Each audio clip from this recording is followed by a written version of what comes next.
Bonjour mesdames et messieurs, bonjour chers frères et sœurs dans le Seigneur. Nous voulons continuer sur le thème de l'âme.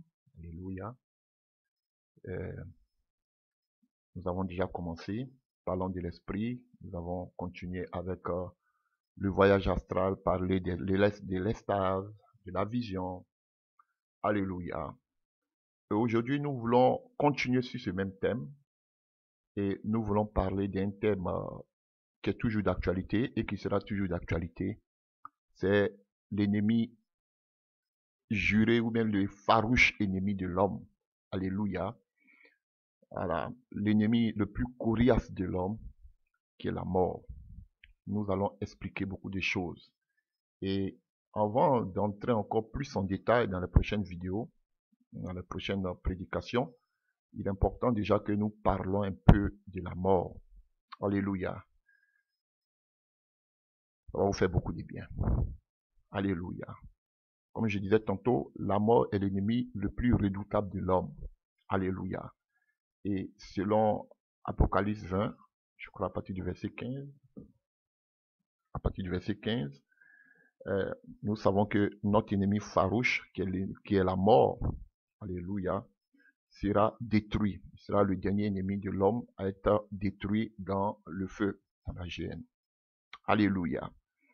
Et vous ne devez pas avoir peur parce que notre maître, notre sauveur, notre rédempteur, notre Seigneur, Jésus-Christ de Nazareth, selon Apocalypse 1, à partir du verset 18, est celui-là qui a les clés du séjour de la mort et il a la puissance sur la mort. Alléluia, chers frères et sœurs dans le Seigneur. Donc, avant même que je parle de la mort en profondeur, nous allons aller d'abord pas à pas. Alléluia. Pour dire à tous que, alléluia, la mort est entrée dans le monde à cause du péché. À cause du péché de nos ancêtres, de nos aïeux, Adam et Ève, selon Romains 5, verset 12 et Romains 6, verset 23. Alléluia. Chers frères et sœurs, des passages que vous connaissez. Donc, aujourd'hui, nous voulons parler des thèmes bibliques qui tournent autour de la mort. Dans les prochaines vidéos, nous allons aller encore plus en profondeur. Alléluia. Des thèmes bibliques qui tournent autour de la mort dans la vie du chrétien, dans notre vie de tous les jours. Alléluia. Donc, nous voulons parler des sortes de morts ou des types de morts, des langages utilisés autour de la mort. Alléluia. Dans notre vie chrétienne, dans notre vie de tous les jours. Alléluia. C'est important. Alléluia. N'ayez pas peur de ces genres de choses. Alléluia. Paul pouvait dire la mort est un gain pour moi. Alléluia. Donc, chers frères et sœurs, je vais définir par la grâce de Dieu les différentes circonstances ou situations dans lesquelles, alléluia, la mort est utilisée. On utilise la mort dans certains aspects de notre vie de tous les jours.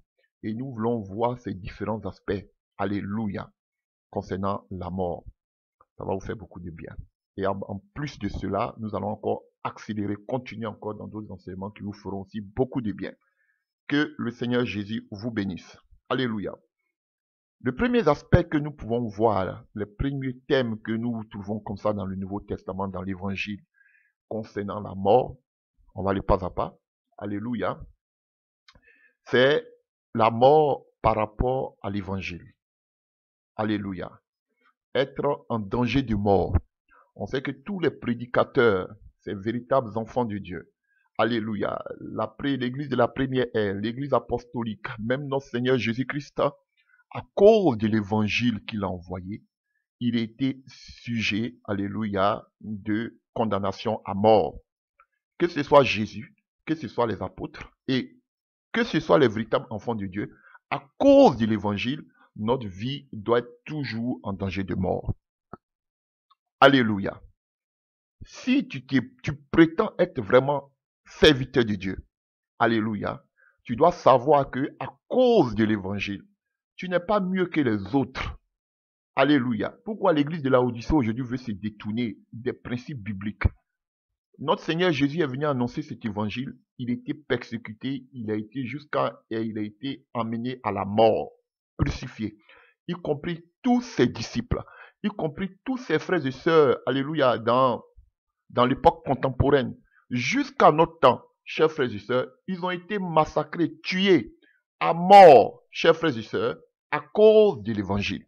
C'est seulement cette église de la Odyssée, cette église de notre temps avant le retour de Jésus-Christ de Nazareth, qui ne veut plus connaître ce que c'est que la persécution à cause de l'évangile. Non. Cette église n'a plus le temps pour les persécutions, pour les difficultés. Cette église dit que cette époque-là, elle est révolue, cette époque-là, elle est dépassée. C'est l'époque maintenant où on doit prospérer. Et c'est la même situation comme qu'on appelle le peuple d'Israël. Ils ont tellement souffert qu'aujourd'hui, où Israël, dans l'état actuel d'Israël, Israël attend seulement que la restauration. Ils attendent seulement que le Mashiach, qui va amener la restauration parce qu'ils se disent qu'ils ont trop souffert. Alléluia. Et c'est la même image avec l'église. L'église dit que depuis que l'évangile, depuis que le Seigneur Jésus est venu jusqu'à aujourd'hui, c'était seulement que des persécutions, des difficultés. Aujourd'hui, nous, on veut relever le défi. On veut passer maintenant des difficultés maintenant à la gloire, à la restauration, à la prospérité. Voilà l'état de l'église. Alors que nous savons que notre restauration, la restauration de l'église viendra seulement qu'à partir du retour de Jésus. Alléluia. Mais eux, ils veulent vivre maintenant le royaume. Ils veulent vivre maintenant la restauration. Le kingdom now, yeah, maintenant. Le royaume maintenant. Ils ne veulent pas attendre que la parole de Dieu s'accomplisse par le retour de Jésus-Christ. L'église veut voler de ses propres ailes. Voici le danger dans lequel nous sommes. Alléluia. Sinon, tout enfant de Dieu, alléluia, sa vie chrétienne ici-bas doit être en danger de mort à cause de l'évangile. Alléluia. Et si l'église de notre temps n'est pas en danger de mort à cause de l'évangile, c'est que cette église a un problème. Parce que, je ne sais pas, à moins que vous prêchiez un autre évangile que Jésus et les disciples ont prêché. Sinon, l'église, la première église, y compris Jésus, ils ont tous été persécutés jusqu'à la mort. Et Jésus, même dans les prophéties, alléluia, des derniers temps, il le dit, il le précise qu'à cause de sa parole, nous serons menés devant les tribunaux, nous serons mis à mort. Alléluia, chers frères et sœurs. Et on va voir l'exemple de Paul et autres. Donc, si tu dis, à moins que l'église ne prêche plus le même message que les apôtres et Jésus, alléluia. Parce que si vous prétendez, alléluia, que vous prêchez le même message, l'église en principe devait être persécutée. Comme l'église de la première ère. Non. Mais l'église aujourd'hui n'est plus persécutée. L'église aujourd'hui qu'on appelle ne vit plus, alléluia, qu'on appelle des persécutions jusqu'à la mort. Non. Le premier thème que je peux utiliser en ce qui concerne la mort, c'est que tout enfant de Dieu, chrétien, révérend, bishop, tout ce que vous savez, alléluia, si tu prétends prêcher la vérité biblique, ta vie doit être toujours en danger. À cause de l'évangile. Si vous ne prenez pas, je ne vous dis pas d'être des kamikazes pour aller provoquer les gens pour qu'on puisse vous persécuter, c'est pas ce que je dis. Mais si tu veux prêcher la vérité biblique, tous ceux qui voudront vivre pieusement en Jésus, tous ceux qui voudront prêcher la vérité biblique seront persécutés. Alléluia. C'est par là que vous pouvez reconnaître de véritables enfants de Dieu. Alléluia. Pas venir taper sa poitrine pour qu'il soit persécuté à tout prix. Mais tant qu'il dira la vérité, que les gens ne voulont pas comprendre, alléluia, ils vont fermer les oreilles, alléluia, comme Étienne qu'ils ont amené, ils ont fermé les oreilles face à son discours et ils ont commencé à le lapider. Mais aujourd'hui, l'église n'est plus lapidée. Étienne a été lapidé, Paul a été lapidé, Jésus a été lapidé, les disciples ont été lapidés, mais vous aujourd'hui, on ne vous lapide plus. Et l'église a un malaise. Alléluia, chers frères et sœurs. Et la persécution, je vous dis, là où des gens sont vraiment persécutés à cause de l'évangile, Dieu démontre sa puissance. Aujourd'hui, l'église est tellement à l'aise qu'elle s'endort sur son coussin. L'église s'endort parce qu'il n'y a pas quelque chose pour les stimuler. Il n'y a pas quelque chose pour les réveiller. Ils peuvent dormir dans leur palais sans problème parce que personne ne va les persécuter. Alors que tu sais, si ta vie est en danger, tu iras de lieu en lieu, mais tu n'auras pas le temps. Et chaque fois que tu vas aller de lieu en lieu, tu vas annoncer l'évangile jusqu'au retour du Seigneur. Alléluia. Donc la première des choses, des mentions que je peux dire par rapport à la mort dans l'évangile, c'était la mort que devait subir, qu'on appelle les condamnations à mort. On va voir des exemples. C'est-à-dire leur vie était en danger de mort à cause de l'évangile. Donc si tu te prétends enfant de Dieu à cause de la vérité biblique, il faut savoir que ta vie sera toujours en danger de mort à cause de l'évangile. Alléluia. Donc si vous dites que vous êtes des disciples de Christ, vous devez marcher comme Christ. Alors lisons un peu, on va parler un peu de Jésus et après des disciples. Alléluia. Matthieu 20 à partir du verset 17. Pendant que Jésus montait à Jérusalem, il prit à part les 12 disciples et il leur dit en chemin, voici nous montons à Jérusalem et le Fils de l'homme sera livré aux principaux sacrificateurs et aux scribes. Ils le condamneront à mort et ils le livreront aux païens pour qu'ils se moquent de lui, le battent de verge et le crucifient. Le troisième jour, il ressuscitera. Ça, c'est votre serviteur, votre Seigneur Jésus que vous voulez, si vous prétendez suivre. Alléluia. Il a été condamné à mort à cause de l'évangile. Ce sont des prédications que les gens ne veulent pas écouter parce qu'on dit ne mets pas la peur dans le cœur des frères. Parle-leur de l'amour de Jésus. Parle-leur de l'amour de Jésus. Vous allez me dire que peut-être c'est Jésus, il est le Messie, il est le Seigneur, on peut comprendre. Mais plein d'apôtres, plein des enfants de Dieu sont morts à cause de cet évangile. Alléluia. Je ne vous dis pas d'aller vous donner aux gens pour qu'on vous tue. Mais vous devez avoir l'attitude des personnes qui sont en danger. De mort.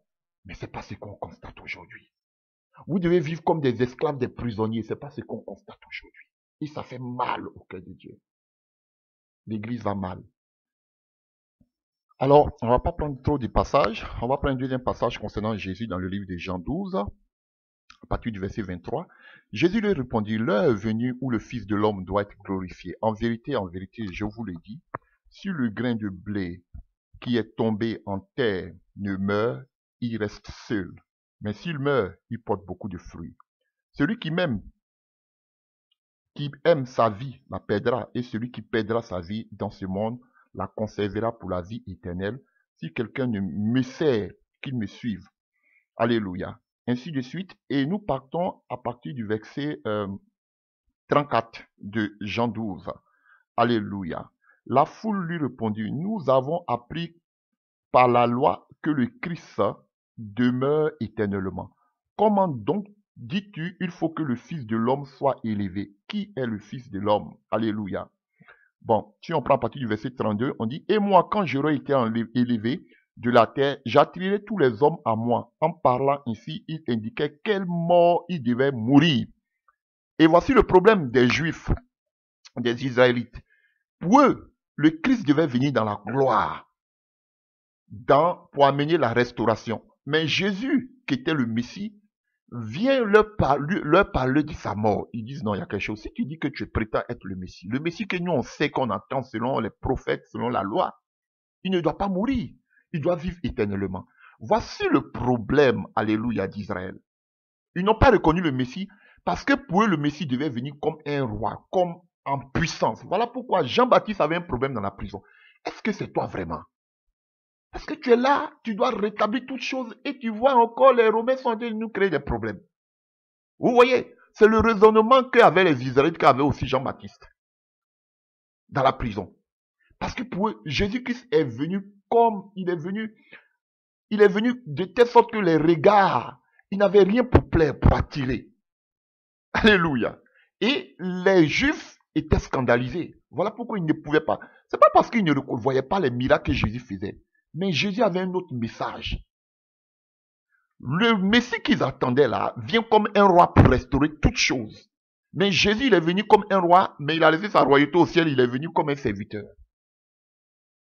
Et voilà pourquoi l'Antichrist va venir dans toute sa gloire, faire les miracles comme Jésus, des faux miracles, même jusqu'à faire descendre le feu du ciel. Quand je parle de l'Antichrist, je parle du faux prophète, je ne parle pas de la bête. Alléluia. Il va restaurer, il va mettre une croissance dans tous les niveaux, alléluia, jusqu'à même allant avec la bête, bien sûr, jusqu'à il va aller s'asseoir dans le temple pour dire adorez-moi. S'ils n'avaient pas vu de telles choses, cette restauration par l'Antichrist, ils n'allaient pas croire que l'Antichrist, ils n'allaient pas se dire que l'Antichrist était le Messie. Voici le problème, frère. Parce que le Dieu qu'ils attendent, c'est un Dieu qui vient amener toute la restauration. Alors que Jésus est venu de façon humble. Et ça les a brisés. Alléluia. Voilà pourquoi vous attendez certains théologiens disent que Jésus n'était pas le Messie. Pourquoi? Parce qu'il n'est pas venu comme Israël l'attendait. Effectivement, c'est pour nous autres. Il fallait que le grain meure pour que par sa mort, beaucoup soient sauvés. Chers frères et sœurs. Donc Jésus, alléluia, il était mené à la mort. C'est le premier qui était l'exemple. Condamné à mort. Donc à cause de l'évangile, tu dois être condamné à mort pour le Seigneur, au devant des hommes. Tu dois vivre comme un condamné à mort, qui n'a plus rien à perdre. Alléluia. Savoir que ton châtiment, alléluia, tu peux souffrir la mort à n'importe quel moment des persécutions. Mais aujourd'hui, les chrétiens ne sont pas habitués à cela parce qu'on les enseigne même pas cela. Au lieu de leur dire que quand tu es un enfant de Dieu, tu dois souffrir pour l'évangile, on leur dit non, quand tu es en Jésus, tu dois prospérer, tout doit bien aller, tout ça va. Voilà le message qu'on prêche aux gens. C'est un mauvais évangile. Alléluia. Vous allez me dire que non, ça concerne Jésus. Je peux vous donner des milliers de passages où je peux vous montrer que les disciples, même des chrétiens, ont été mis à mort à cause de l'évangile. Mais quelle est la différence entre la première église et vous? Qui est dans le faux? Qui est dans le vrai? Répondez-moi. Êtes-vous qui êtes dans le faux? Ou bien est-ce la première église qui est dans le faux? Tous ces gens qui sont morts, ces martyrs de l'église jusqu'à aujourd'hui, qui est dans le faux? Ce sont eux qui étaient dans le faux ou bien c'est vous qui êtes dans le faux, église de la Odyssée? Répondez-moi. Alléluia. Vous voulez, je pourrais prendre quelques exemples de Paul avant que nous passions à autre chose. Alléluia. Quelle souffrance n'a pas enduré Paul pour l'évangile que vous prêchez aujourd'hui dans vos temps bien climatisés? Quelle honte pour le corps du Christ. Alléluia. En acte 20. Alléluia. Vous savez, à partir du verset 20, vous savez que je n'ai rien caché en ce qui était utile et que je n'ai pas eu de crainte pour prêcher de vous enseigner publiquement dans les maisons, annonçant aux Juifs, aux Grecs, la repentance envers Dieu et la foi de notre Seigneur Jésus-Christ. Et maintenant, voici lié par l'Esprit, je vais à Jérusalem, ne sens pas ce qui m'arrivera. Seulement de ville en ville, l'Esprit Saint m'a averti que des liens et des tribulations m'attendent.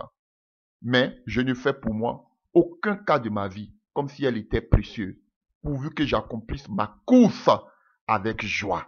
Et le ministère que j'ai reçu du Seigneur, Jésus-Christ, d'annoncer la bonne nouvelle de la grâce de Dieu. Vous pouvez continuer. Lié par le Saint-Esprit. Quand tu annonces l'évangile de Christ, tu es lié par l'Esprit. Et c'est l'Esprit qui te conduit. Et l'Esprit l'avertit déjà qu'il doit avoir des tribulations à Jérusalem. Il était déjà, alléluia, il était en détresse de mort. À cause de quoi? À cause de l'évangile. Alléluia. Voyons quelques exemples, alléluia, de la détresse de Paul à cause de l'évangile et nous passerons au deuxième type de mort. 2 Corinthiens 1 à partir du verset 8. Nous ne voulons pas en effet vous laisser ignorer, frères, au sujet de la tribulation qui nous est survenue en Asie, que nous avons été excessivement accablés au-delà de nos forces, de telle sorte que nous désespérions même de conserver la vie. Vous avez vu? Tellement que c'était difficile, ils n'espéraient même pas avoir la vie. Et nous nous regardions comme certains notre arrêt de mort afin de ne pas placer notre confiance en nous-mêmes, mais de la placer en Dieu qui a ressuscité des morts. Alléluia. Vous voyez? Donc, à cause de l'évangile, ils se voyaient toujours comme étant, alléluia, et des personnes qui étaient condamnées à mort à cause de l'évangile. Mais aujourd'hui, ces prédicateurs d'aujourd'hui ne se voient pas comme étant des condamnés à mort. Ils se voient aujourd'hui comme des gourous, des princes, des prospéreurs. Alléluia. Des gens qui ont la gloire, qui ont le succès. Ils ne se voient plus comme des personnes, alléluia, qu'on peut tuer à cause de l'évangile. Non, ce ne sont pas des prédicateurs. Entre eux et les Paul, c'est le jour et la nuit. Et voilà ce que Paul nous dit dans le livre de 2 Corinthiens. 2 Corinthiens 11, à partir du verset 23. Moi aussi, sont-ils ministres de Christ? Je parle en homme qui extravague. Je suis plus encore, plus par les travaux, bien plus par les coups, bien plus que les emprisonnements, bien plus souvent en danger de mort. 5 fois, j'ai reçu des Juifs, 40 coups moins 1, 39 coups. Alléluia. 3 fois, j'ai été battu de verge. Une fois, j'ai été lapidé. 3 fois, j'ai fait naufrage. J'ai passé un jour et une nuit dans l'abîme, fréquemment en voyage. J'ai été en péril sur les fleuves, en péril de la part des brigands, en péril de la part de ceux de ma nation, en péril de la part des païens, en péril dans les villes, en péril dans les déserts, en péril sur la mer, en péril parmi les faux frères. J'ai été dans le travail et dans la peine, exposé à de nombreuses veilles, à la faim et à la soif, et à des jeûnes multiples. Et ils vous disent que quand tu as faim, tu as soif, c'est une malédiction. Au froid et à la nudité, et sans parler d'autre chose, suis-je assiégé chaque jour par les soucis que me donnent toutes ces églises. Alléluia. Et ils vous disent que tu ne dois pas avoir de soucis. Ce sont des super hommes. Alléluia, chers frères et sœurs. Voyez-vous, donc Paul était en danger de mort à cause de l'évangile. Et Jésus nous dit quelque chose. On a vu Jésus, on a vu un exemple de Paul, je n'ai pas lu tous les passages. Maintenant, il nous dit quelque chose par rapport à l'église dans le livre de Marc 13 à partir du verset 12. Et nous allons nous arrêter là. Marc 13 à partir du verset 12. Marc 13 à partir du verset 12. Que nous dit-il? C'est Jésus qui parle. Alléluia. On peut aller même à partir de verset 8. Marc 13 à partir du verset 8. Une nation s'élèvera contre une nation et un royaume contre un royaume. Il aura des tremblements de terre en divers lieux. Il aura des famines. Ce ne sera que le commencement des douleurs. Prenez garde à vous-même. On vous livrera aux tribunaux. Voici. Alléluia. Et voici les recommandations de Jésus concernant l'église. On vous livrera aux tribunaux et vous serez battus de verges dans les synagogues. Vous comparaîtrez devant les gouverneurs et devant les rois à cause de moi. Pas à cause d'une autre chose, mais à cause de la vérité de l'évangile. Regardez tous ceux qui prêchent, tous ces gens-là. Au lieu qu'on les conduise devant les tribunaux, eux-mêmes ils sont amis des magistrats. Alléluia. Ils sont amis des procureurs. Ils sont amis des grands de ce monde. Et ce sont eux qui persécutent maintenant eux-mêmes leurs propres frères. Ça est là, on continue. Alléluia. Il faut premièrement, on vous comparaîtra devant les gouverneurs et devant les rois à cause de moi pour les servir du témoignage. Il faut premièrement que la bonne nouvelle soit prêchée à toutes les nations. Quand on vous amènera pour vous livrer, ne vous inquiétez pas d'avance de ce que vous aurez à dire, mais dites ce qui vous sera donné à l'heure même. Car ce n'est pas à vous de parler, mais c'est le Saint-Esprit. C'est le Saint-Esprit qui va parler. Écoutez bien maintenant. Le frère livrera son frère à la mort et le père son enfant. Les enfants se soulèveront contre leurs parents et les feront mourir. Vous serez haïs de tous à cause de mon nom. Vous avez compris? On sera haïs de tous à cause du nom de Christ. Mais celui qui persévérera jusqu'à la fin sera sauvé. Vous voyez, la persécution va de pair avec le salut. Vous serez haïs de tous à cause de l'évangile, à cause de Christ. Parce que quand on parle de Christ, on parle de l'évangile. C'est ça qu'on doit prêcher. Alors que qui parle de l'évangile parle de Christ. C'est Christ le centre de l'évangile. Donc, frères, tous ceux qui veulent vivre, qui veulent prêcher la parole de Christ, l'évangile, seront persécutés. Et leur salut va dépendre de la persécution. Mais aujourd'hui, vous n'êtes pas persécutés. Vous voulez vivre une vie chrétienne tranquille. Moi, je ne critique pas quelqu'un. Moi, je ne dénonce pas quelqu'un. J'essaie de vivre selon la parole et puis ça me suffit. C'est la religiosité. Vous êtes des religieux.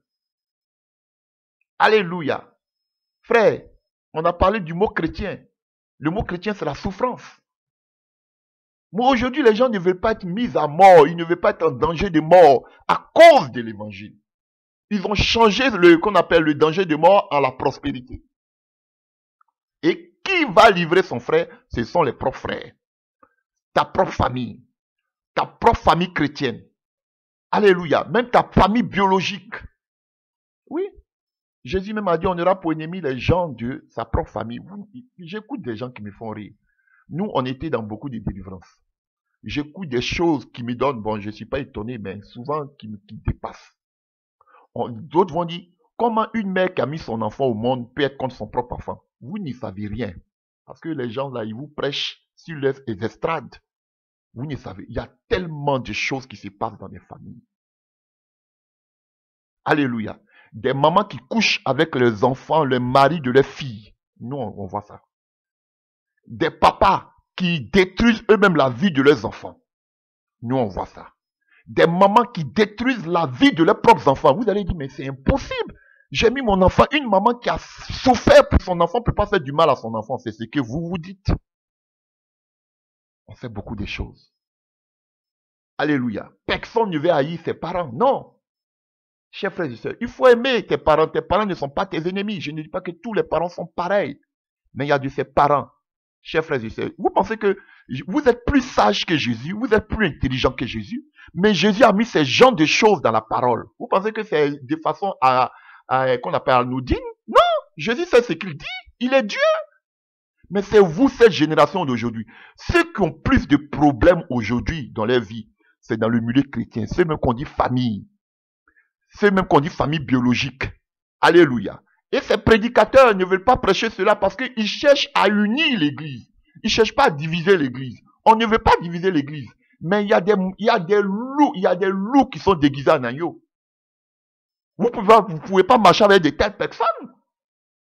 Mais comme ils ont un but à atteindre, c'est l'unification de toute l'église, basée comme ciment, l'amour. Donc, ils ne peuvent pas aller contre ce message. Ah oui, frère, je vous dis, c'est le frère qui va livrer son propre frère à la mort. Aujourd'hui, dans ces églises, on t'invite, ils te font semblant comme si on t'élève. Oh, grand serviteur de Dieu, grand servant de Dieu, viens prêcher chez nous. Oh, c'est à toi de prêcher. Oh, tu sais que tu as la grâce de Dieu sur toi. Il n'y a pas quelqu'un qui prêche contre toi. Oh, vraiment, Dieu t'a oint, Dieu t'a choisi, Dieu t'a appelé. On t'invite, viens prier chez nous, viens prêcher chez nous. J'ai des témoignages comme ça où les gens se sont déplacés par jalousie. On les encense comme des grands serviteurs de Dieu. Dès que tu as fini, on peut te donner de grosses offrandes. Et puis on te donne de la nourriture, on t'empoisonne. Oui, j'ai des témoignages comme ça, des pasteurs qui ont été invités dans des églises. Et dès qu'ils ont fini de prêcher, on leur donne à manger. Ou bien, dans les micros qu'ils ont, on les empoisonne. Dans l'eau qu'on les sert à boire, le prédicateur d'une église, ce sont les pasteurs qui l'ont invité. On l'empoisonne. J'ai des témoignages. Frère, je ne vais pas dans l'église de quelqu'un. Ah, je vous dis. 10 ans, je quitte ici. Si j'ai fini de donner le message que le Seigneur me permet de donner à l'église, je prends mes clics et mes claques où le Seigneur m'envoie, je m'en vais, je reviens par la grâce de Dieu et je m'assois. Je vous dis la vérité. Peut-être c'est sur Internet, on va se croiser. Si Dieu me dit, peut-être, lève-toi, fais un programme dans tel coin, je le fais. Mais dis que je vais aller prier, chanter, prêcher dans vos bâtiments là. On dit jamais, jamais, mais vraiment, il faut que vraiment Dieu me convainque. Des pasteurs qui empoisonnent même eux-mêmes leurs collègues. Par jalousie, ça existe. Et c'est un monde. Ils peuvent faire de telle sorte qu'ils voient avec qui tu es en accord. Et de loin, tu ne vas même pas les voir sur place. Mais en bas, ils travaillent pour qu'on puisse te finir. La sorcellerie dans l'église. Entre eux-mêmes pasteurs, jalousie. Regardez-les. Chacun a son réseau. Il y a des lieux où ils ne vont pas prêcher. Chacun a son réseau. La sorcellerie au milieu du peuple de Dieu. Vous allez me dire, pourquoi je parle tout? Mon message là, ce que je prêche, c'est pour l'église. Ce n'est pas pour les païens. Les païens, ils doivent donner leur vie à Jésus. Je les aime. Vous aussi, je vous aime. Mais là, quand il y a l'amour là, on dit la vérité. L'amour n'exclut pas la vérité. Donc, Jésus a souffert. Alléluia, le martyr. Condamné à mort à cause de la parole. Les disciples. Si vous voulez, vous pouvez lire Hébreux 11. Alléluia. Et nous, aujourd'hui, Jésus nous apprend aussi que nous serons, alléluia, livrés à la mort à cause de l'évangile, à cause des faux frères. C'est grave.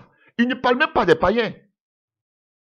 Ton frère, et nous sommes tous frères en Christ, ce sont eux-mêmes qui vont te livrer.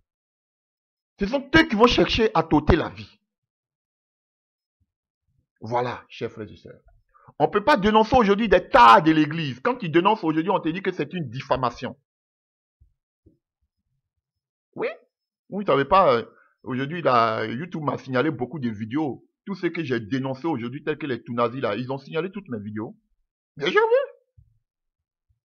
Voilà. Parce que tu ne dois plus parler d'eux. Même s'ils font des dérives, tu dois fermer ta bouche. Voici le marasme dans l'église. On doit accepter leurs déviations, leurs mauvaises prédications. Alléluia, les mauvaises doctrines, on doit les accepter, les avaler comme des comprimés.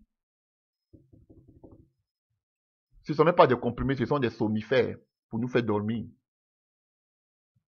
Alléluia. Donc, en tant qu'enfant de Dieu, tu dois savoir que tu es un condamné à mort à cause de l'évangile. Ça, c'est la première des choses que tu dois savoir. Alléluia, chers frères et sœurs.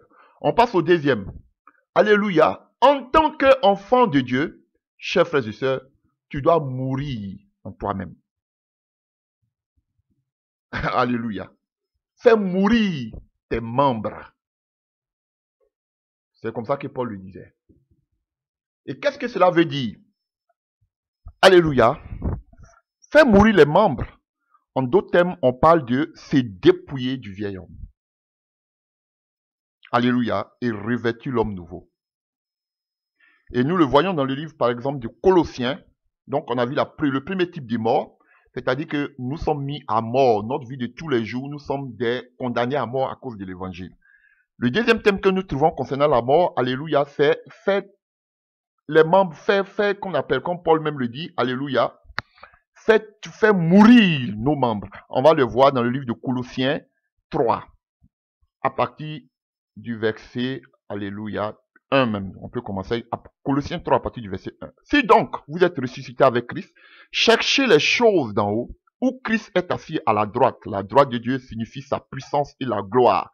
Alléluia. Affectionnez-vous aux choses d'en haut, et non à celles qui sont sur la terre, car vous êtes morts. Vous avez compris? Vous êtes morts. Et votre vie est cachée en Christ, en Dieu.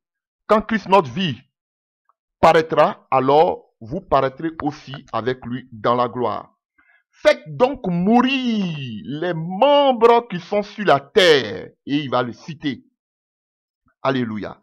L'impudicité, l'impureté, les passions, les mauvais désirs et, écoutez bien, la cupidité qui est une idolâtrie. Vous voyez, il cite ici, alléluia, toutes les passions de la chair. Et il nous dit, parmi les passions de la chair, il y a l'impudicité, il y a l'impureté, il y a les passions, les mauvais désirs. Et il va parler maintenant de la cupidité comme étant une idolâtrie. Je vous explique ça tout à l'heure. Continuez un peu. C'est à cause de ces choses que la colère de Dieu vient sur les fils de la rébellion, parmi lesquels vous marchiez autrefois. Vous voyez, on marchait autrefois qu'on n'était pas encore croyant, qu'on n'était pas né de nouveau. Alléluia. Vous voyez, donc nous continuons. Lorsque vous viviez dans ces péchés, même maintenant, renoncez à toutes ces choses, à la colère, à l'animosité, à la calomnie, aux paroles déshonnêtes qui pourraient sortir de votre bouche. Nous ne calomnions pas les gens.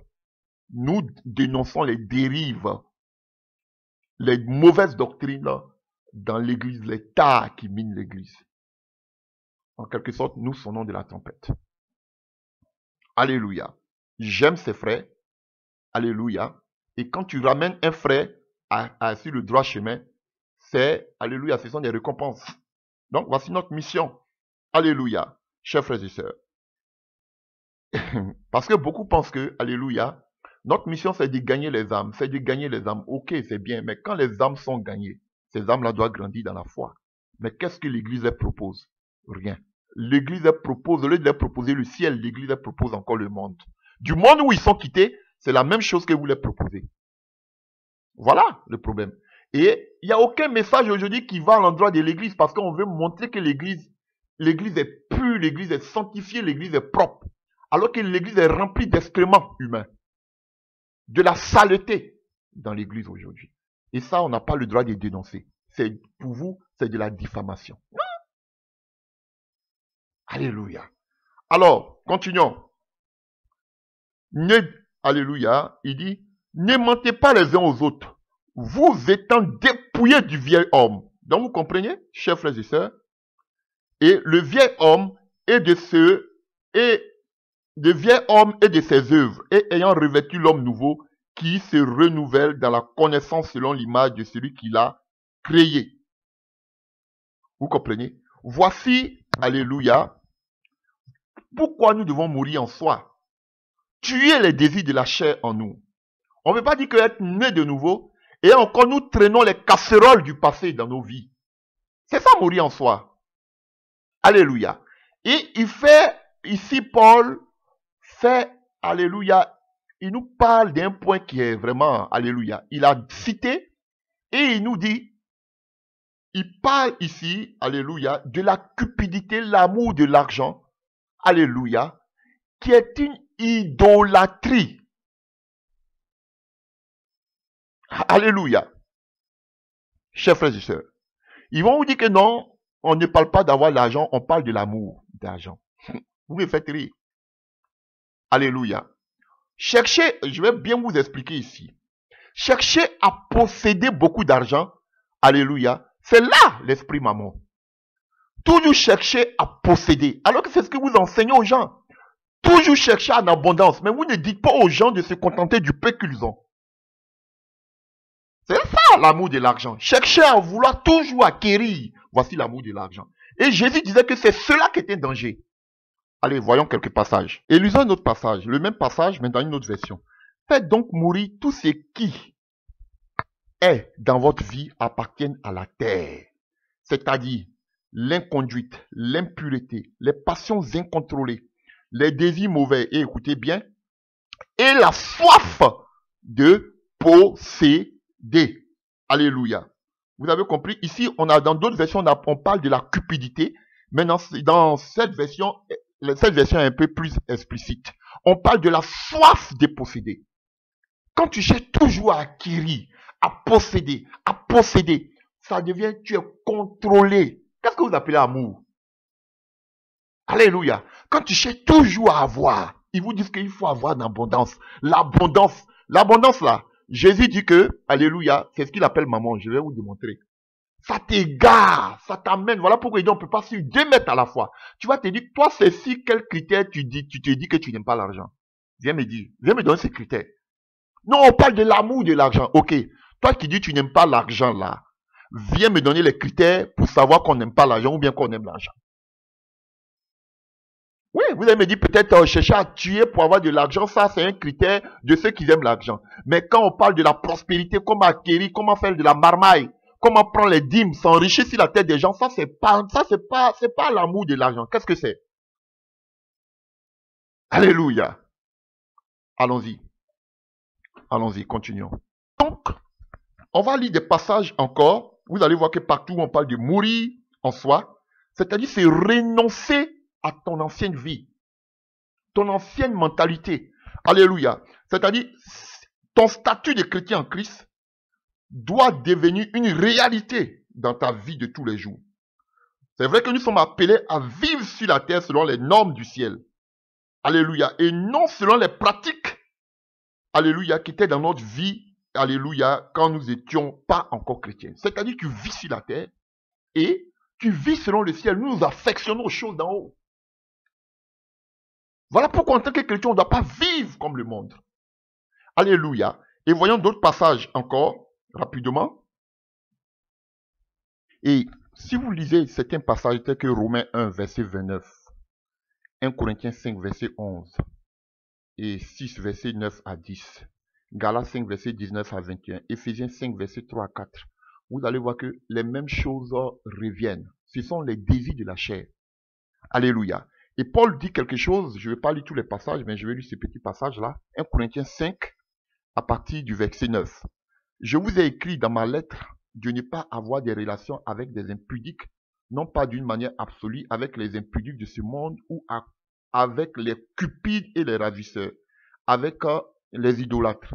Autrement, il vous faudrait sortir du monde. Maintenant, ce que je vous ai écrit, c'est de ne pas avoir des relations avec quelqu'un qui se nomme frère, impudique ou cupide, ou idolâtre, ou outrageur, ou ivrogne. Alléluia. Ou ravisseur, de ne même pas manger avec un tel homme. Qu'ai-je fait en effet à juger ceux du dehors? N'est-ce pas ceux du dedans que nous avons à juger? Pour ceux du dehors, Dieu les juge. Ôtez le méchant du milieu de vous. Voilà ce qu'il dit Paul. Paul dit, il ne vous dit pas parce que nous vivons dans le monde. Autrement dit, il faut sortir du monde. Mais de telles personnes, la mauvaise compagnie corrompt les bonnes mœurs. Il faut se séparer, il faut juger ces gens de personnes. Vous dites qu'on on ne juge pas. Il faut juger. On juge les œuvres. En tant qu'enfants de Dieu, nous sommes la lumière. Et s'il y a des faux au milieu de nous, il y a des fausses doctrines, il faut les dénoncer, il faut les juger. Alléluia, chers frères et sœurs. Alléluia. Vous voyez, donc Paul dit, de telles personnes, alléluia, il faut les dénoncer. Ne même pas manger avec de telles personnes. Alléluia. Donc, on vit, donc on doit ôter le mal du milieu de nous. Et l'église aujourd'hui n'est pas avertie. Alléluia, chers frères et sœurs. Donc, c'est important. Donc, vous pouvez voir partout où on parle des choses de la chair, on vous parle toujours de l'impudicité, de l'impureté, de l'ivrognerie. Vous pouvez voir aussi dans le livre des Galates 5, où on vous parle aussi de, comme on appelle, de la cupidité. Mais tout péché est péché, mais ils insistent plus sur la cupidité qui est une idolâtrie. Alléluia. Donc, nous devons tuer ces désirs-là en nous. Ça, c'est le deuxième type de mort. On souffre pour le Seigneur, nous sommes livrés à la mort. Ça, c'est la première des choses. Mais deuxième des choses, en tant que chrétien, nous devons tuer tous ces désirs de ce monde en nous. Dans notre vie de tous les jours, dans notre être. Alléluia. Parce que nous sommes maintenant, le vieil homme est mort. Nous revêtons maintenant l'homme nouveau. Nous vivons maintenant en nouveauté de vie. Mesdames et messieurs, je ne vais pas faire l'enseignement sur Mammon. On sait que c'est un thème qui vient de l'aramien, Mammona, qui signifie avoir beaucoup de biens, la fortune, alléluia, et du babylonien Mima, qui veut dire tout, avoir de grandes richesses, alléluia. Et comment je peux, pas même que je peux, comment c'est défini Mammon? Il est aussi personnifié comme étant une personne, alléluia. On parle de l'esprit de Mammon. À quel moment, pardon, on parle de l'esprit de Mammon? À partir des définitions, vous allez voir que quand vous prenez à partir de, qu'on appelle, à partir de Luc 16, alléluia, on parle des richesses. Ce sont des richesses qui sont entachées d'injustice. Alléluia. Chers frères et sœurs, alléluia. On parle des richesses injustes lorsqu'on parle de l'esprit de Mammon. Alléluia. Chers frères et sœurs, ça c'est la première chose que vous devez savoir en ce qui concerne les richesses de l'esprit de Mammon. Comment savoir que quelqu'un est possédé de l'esprit de Mammon? On ne peut pas suivre 2 mètres à la fois. Alléluia. Beaucoup de riches amassent le plus souvent, alléluia, de l'argent, du grand bien au moyen d'actes injustes. Alléluia. Donc, chers frères et sœurs, ça c'est la première définition qu'on peut donner de quelqu'un qui a l'amour de l'argent. C'est avoir des richesses injustes. Alléluia. Deuxième des définitions qu'on peut donner de l'esprit de Mammon, de quelqu'un qui a l'amour de l'argent, chers frères et sœurs, c'est quelqu'un qui désire toujours avoir de l'argent. C'est l'amour de l'argent. Avoir des biens de façon injuste. Et regardez tous ceux qui parlent aujourd'hui de la prospérité, généralement, c'est pas l'escroquerie. C'est pas l'escroquerie. Généralement, c'est en dominant les autres. En utilisant aussi des pouvoirs magiques pour pouvoir posséder les autres. En utilisant des doctrines aujourd'hui qui ne sont pas, alléluia, qu'on ne trouve pas de l'évangile, telles que des dîmes et autres, pour pouvoir s'enrichir. Voici l'esprit de Mammon. Qu'est-ce que vous appelez l'amour de l'argent? C'est ça. Avoir des biens injustes. Aujourd'hui, beaucoup sont obligés d'entrer dans des sectes ésotériques pour avoir aujourd'hui de grands financements.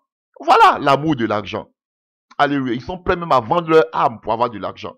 Et 2, alléluia, chercher à toujours avoir du bien. Et vous parlez aujourd'hui de la prospérité. C'est l'esprit de Mammon. Toujours chercher à posséder. Posséder, posséder et posséder. C'est l'amour de l'argent. La soif de posséder. Ils ont soif de posséder et ils ont emballé cette soif-là par l'évangile de prospérité. Ils ne sont jamais rassasiés. Ils doivent toujours avoir. Ils doivent être dans l'abondance, comme eux-mêmes ils le disent. C'est la soif de posséder, c'est l'amour de l'argent. Les richesses injustes, alléluia, la soif de vouloir toujours posséder, c'est ça l'amour de l'argent. Paul dit, contentez-vous de ce que vous avez, comme Jésus même le disait. Alléluia. Frère, Paul dit, il sait se contenter du peu qu'il a. Alléluia. Et quand nous voyons, parce que l'amour, l'argent, les biens de ce monde n'ont pas les places dans le royaume à venir. Ils n'ont pas les places. Alléluia. Et il dit quoi? Dans le Seigneur dit quoi? Dans le livre de Luc. Luc 6, à partir du verset 25. Malheur à vous qui êtes rassasiés, car vous aurez faim. Malheur à vous qui riez maintenant, car vous serez dans le deuil et dans les larmes. Malheur lorsque les hommes diront du bien. Excusez-moi, à partir du verset 23 de Luc 5. Luc 6, pardonnez. Alléluia. Réjouissez-vous en ce jour-là, tressaillissez d'allégresse, parce que votre récompense sera grande dans le ciel. Car où je suis, je me perds. Excusez-moi. Luc 6 à partir du verset 24. Malheur à vous riches, car vous avez votre consolation. Voilà. Cher, voilà frère. Il ne dit pas heureux les pauvres, les riches. Vous êtes... Alléluia. La dernière fois, j'ai fait une prédication où j'ai dit, que Jésus, le sermon sur la montagne, Jésus a dit, les heureux, qu'on appelle, heureux les pauvres en esprit. J'ai bien précisé que, alléluia, si je prends ce passage, ils vont dire, on parle de l'esprit, en esprit. Donc, alléluia, on parle d'une réalité spirituelle. J'ai bien précisé et j'ai laissé ce passage. Je suis allé prendre 2 autres passages. Mais les oiseaux des malheurs, ces prédicateurs de maman, ce que j'ai dit là, c'est si ça, ils se sont appuyés pour dire, voilà, ils disent qu'on ne peut pas être riche parce qu'ils s'appuient sur ce passage. Je ne me suis jamais appuyé sur ce passage. J'ai dit même que je laissais ce passage. Et pourquoi vous ne prenez pas le passage où Jésus dit que, alléluia, l'évangile est prêché aux pauvres? Pourquoi vous ne prenez pas ce passage? Vous voyez comment vous êtes des rusés, fils de maman que vous êtes? Alléluia. Et Jésus le dit ici, alléluia, malheur à vous, riches. Il ne dit pas heureux aux riches. Il dit malheur aux riches, car vous avez eu votre consolation. La richesse ne fait pas partie, alléluia, de la vie des enfants de Dieu au ciel. Ça, c'est les choses de la chair. Voilà pourquoi nous devons mourir à ce genre de choses. Parce qu'on nous dit que l'amour de l'argent, alléluia, c'est une idolâtrie. On vient de lire. Et puis, continuons ce passage, vous allez comprendre quelque chose. Donc, maman est personnifiée comme il est personnifié. Comme une personne, comme une déesse. Et j'ai dit une déesse. Comme une divinité, un dieu. Donc, ça devient de l'idolâtrie parce que les gens l'adorent. Les gens se prosternent. Alléluia. Devant de la gloire de ce monde. Alléluia. Et regardez ce qui se passe ici. Alléluia. À partir du verset, nous avons dit, prenons toujours dans le livre de Luc 16, à partir du verset 13 maintenant. Aucun serviteur ne peut être même temps au service de 2 maîtres. En effet, ou bien il détestera l'un et il aimera l'autre, ou bien il sera dévoué au premier. Il méprisera le second. Vous ne pouvez servir en même temps Dieu et l'argent. Donc, maman, c'est l'argent. En entendant toutes ces recommandations, les pharisiens qui étaient très attachés à l'argent se moquaient de Jésus. Alléluia. Vous êtes des gens qui veulent se faire passer pour juste aux yeux de tout le monde. Mais Dieu connaît le fond de votre cœur. Ce qui est en haute estime parmi les hommes, Dieu l'en a horreur. Voilà ce que Jésus répond. Vous qui voulez passer pour des justes, que Dieu vous bénisse. Dieu connaît le tas de votre cœur.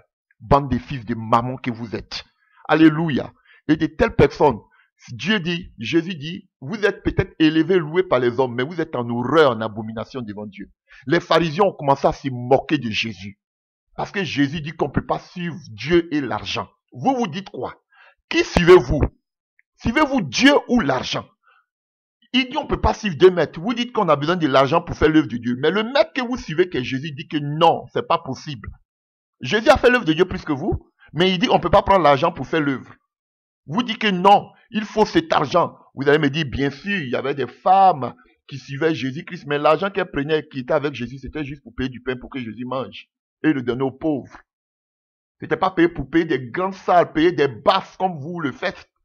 Alléluia. Et rouler dans de grosses carrosses comme vous le faites. C'était pas pour ça. Alléluia. Les pharisiens se sont moqués de Jésus. Et aujourd'hui, par vos prédications, vous vous moquez aujourd'hui de Jésus. Donc, pour récapituler, l'amour de l'argent, alléluia, c'est avoir des biens injustes Et il y a un écrivain français qui disait que derrière une grande fortune, il y a toujours des sacrifices. Ah oui, toujours des sacrifices. Oui, ils font même des sacrifices personnels. Alléluia, il y a beaucoup de choses. Ils font des sacrifices. Alléluia. Et en dehors de ça, avoir la soif de gagner. Même tu vas dire, chers frères et sœurs, mais mon argent, je l'ai gagné de façon honnête. Mais le fait que tu aies la soif de vouloir toujours gagner en excès, c'est l'amour de l'argent. Même si tu l'as gagné de façon honnête. Et Jésus, ce qu'il veut nous dire ici, que le fait de chercher toujours à gagner de l'argent vont t'empêcher, alléluia, d'être parfaitement en communion avec Dieu. Laissez-moi vous donner maintenant la troisième définition de avoir l'amour de l'argent. Voilà, maman, l'esprit maman. On a dit que, première définition de l'esprit maman qui est personnifié, le Dieu, l'argent, qui parle de l'argent, parle de maman. Et on le personnifie. Alléluia. Comme si c'était un Dieu, une divinité, une personne qu'on adore. Alléluia. Et quand nous lisons, tout à l'heure on va venir à cela, vous lisez dans le livre de Matthieu 23 à partir du verset 14. On a dit tout à l'heure que la première définition de l'esprit de maman, tu veux savoir si tu aimes l'argent, si tu es possédé de l'esprit de maman, voici la première définition. Avoir de l'argent de façon injuste. Tu dois voir si tout ton argent que tu gagnes, il y a de l'injustice. Ça, c'est la première des choses. Deuxième des choses de la définition, de voir si tu as l'amour de l'argent. Alléluia. Deuxième définition, alléluia, c'est qu'on appelle la soif de toujours posséder. Mais tu vas me dire que tu ne vis pas dans l'impudicité. Tu ne vis pas dans l'adultère. Tu ne mens pas. Comme toi-même tu as dit, tu ne voles pas. Tu ne fais rien. Tu marches selon la parole de Dieu. Alléluia. Tu travailles, tu gagnes ton argent honnêtement. Mais le fait que tu cherches toujours à posséder sans t'arrêter, à la soif de vouloir posséder, ça c'est l'amour de l'argent. Ah oui. Et la troisième définition de l'esprit de maman, savoir si tu as l'amour de l'argent, chers frères et sœurs, alléluia, c'est ici, dans le livre de Matthieu 23, à partir du verset 14. Malheur à vous, spécialistes de la loi et pharisiens hypocrites. Vous voyez les mêmes pharisiens qui étaient en train de lire de Jésus tout à l'heure, tantôt, dans le passage que nous venons de lire, parce que Jésus a dit qu'on ne peut pas suivre 2 mètres à la fois, car vous dépouillez les veuves et de leurs biens, tout en faisant de longues prières pour l'apparence. Vous voyez, la troisième définition, parce qu'ici aussi on parle de mammon, le Dieu personnifié de l'argent, la troisième définition qu'on donne aussi de l'esprit de mammon, de l'amour de l'argent, c'est de dépouiller les démunis. Ah oui. Dépouiller aussi les démunis. Voici l'esprit de mammon. Tu veux savoir si tu es possédé de l'esprit de mammon, si tu as l'amour de l'argent. Vous dites non, on parle de ceux qui ont l'amour de l'argent. L'amour de l'argent, voici les 3 définitions. Chercher à avoir de l'argent injuste. Chercher à faire des crimes, tuer des personnes, faire des sacrifices, voler des gens pour avoir des biens.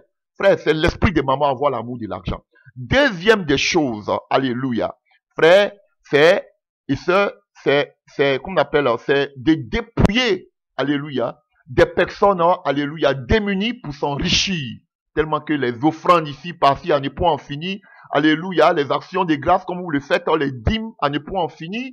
Alléluia. Et la troisième définition de savoir si tu as l'amour de l'argent, chers frères et sœurs, c'est de la soif de toujours posséder sans t'arrêter. Tu veux toujours avoir, être prospère. Voici l'esprit de maman. Alléluia.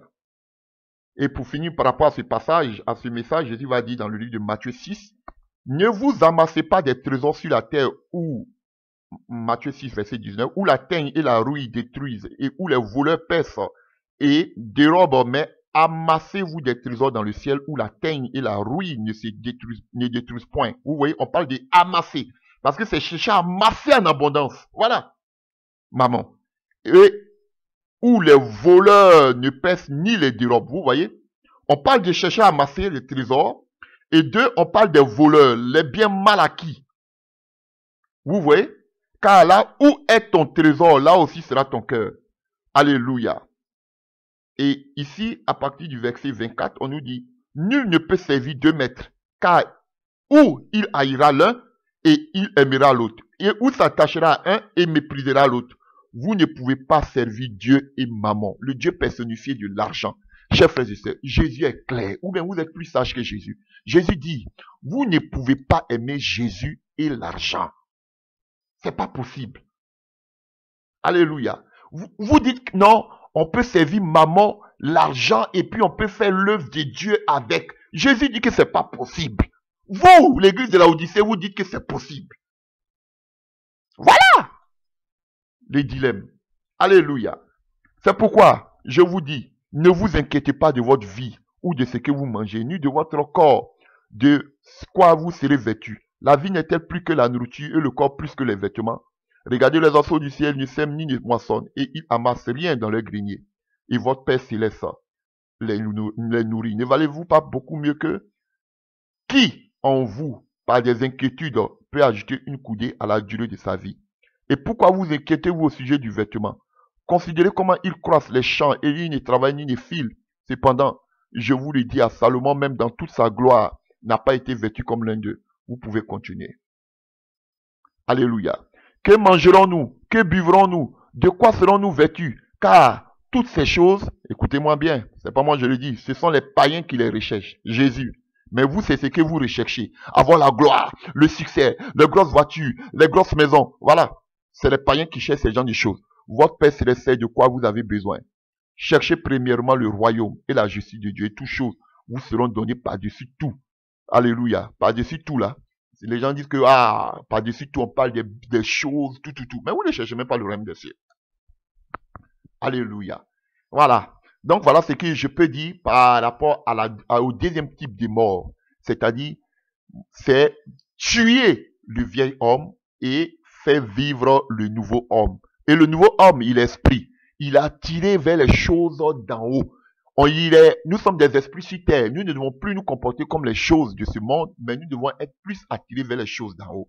Donc, on a vu le premier type de mort. En tant qu'enfant de Dieu, nous sommes attirés par la mort.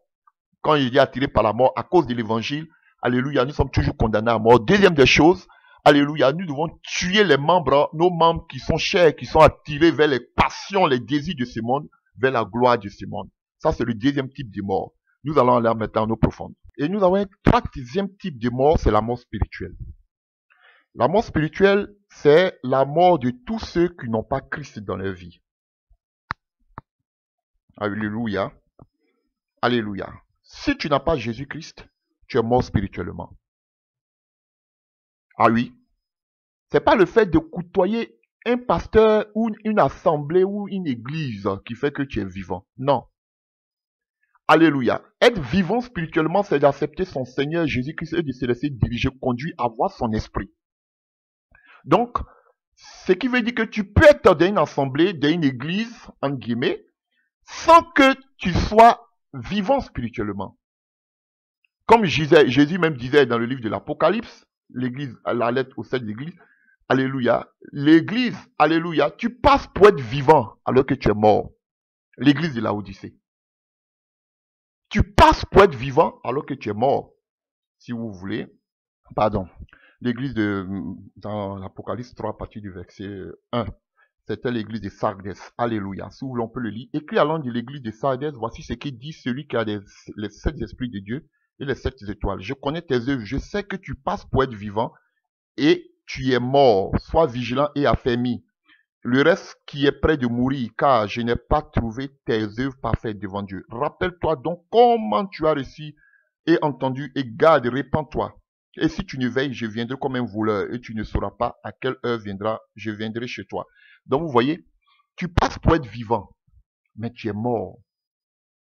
Donc si on veut parler d'une église, tu penses pour être vivante, mais tu es morte, église. Alléluia, chers frères et sœurs. Donc, vous pouvez croire, penser que vous êtes vivant alors que vous êtes mort. Alléluia. Et quel est l'ennemi qu'on appelle, de quelqu'un qui est vivant spirituellement? C'est la mort spirituelle.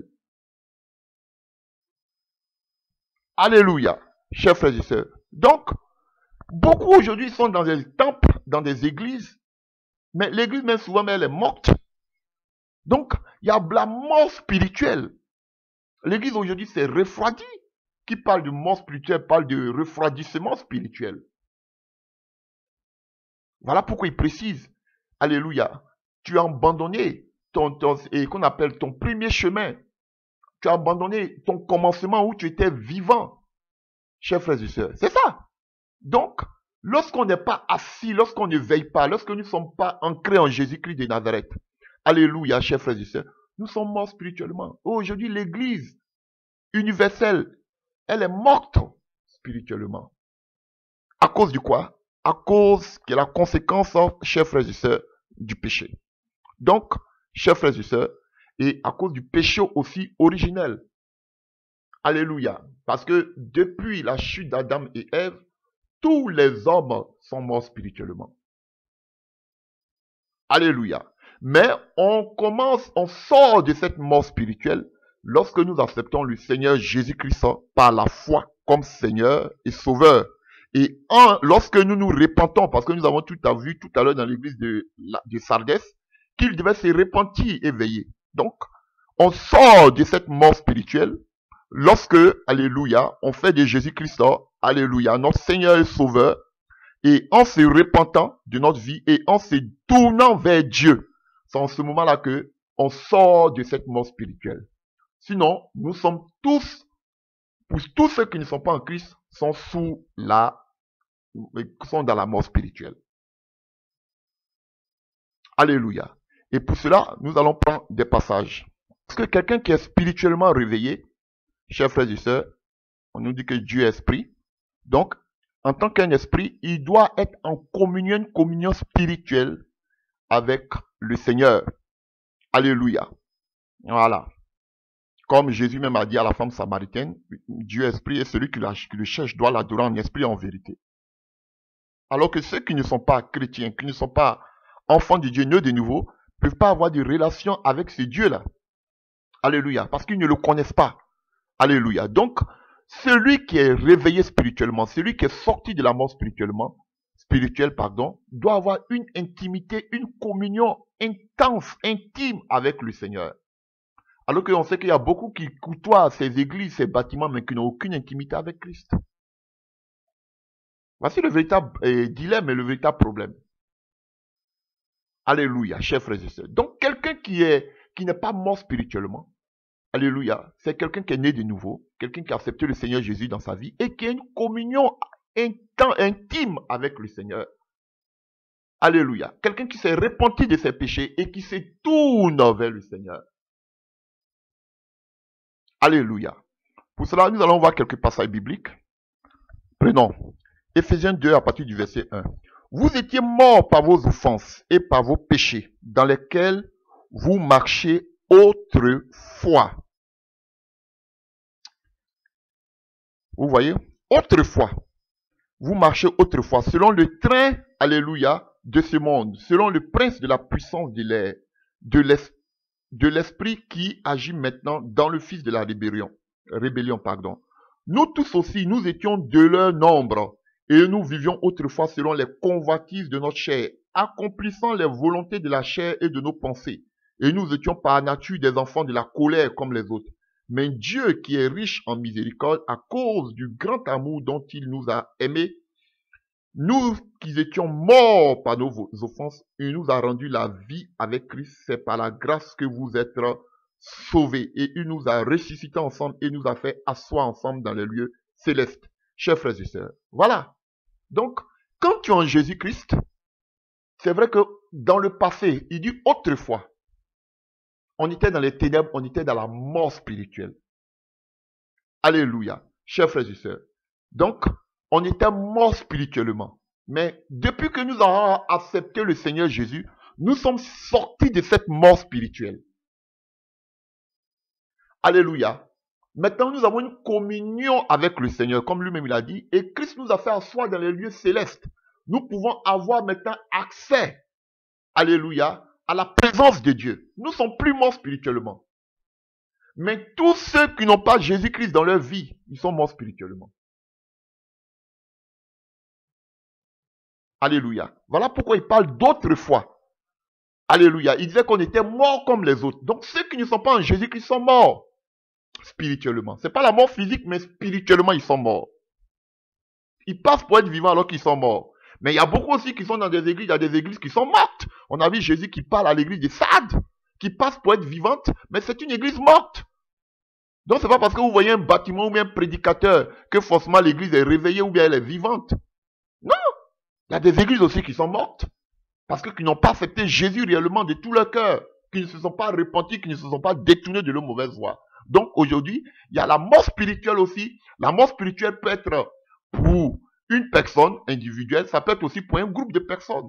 Et on voit avec Jésus qui fait des remontrances à l'église de Sardes. Alléluia. Qui est une église aveuglée, morte spirituellement, qui est dans les ténèbres. Parce que c'est ça, on était autrefois dans les ténèbres. Donc il y a des églises aussi qui sont dans les ténèbres. Ah oui, frère, c'est la vérité. Colossiens 2, verset 13. Colossiens 2, à partir du verset 13. Alléluia. Si vous voulez, on peut prendre à partir du verset 11. Et c'est en lui que vous avez été circoncis d'une circoncision que la main n'a pas faite, mais de la circoncision de Christ, qui consiste dans le dépouillement du corps, comprenez-vous, de la chair, ayant été ensevelis avec lui par le baptême, vous êtes aussi ressuscités avec lui et en lui, par la foi en la puissance de Dieu qu'il a ressuscité des morts.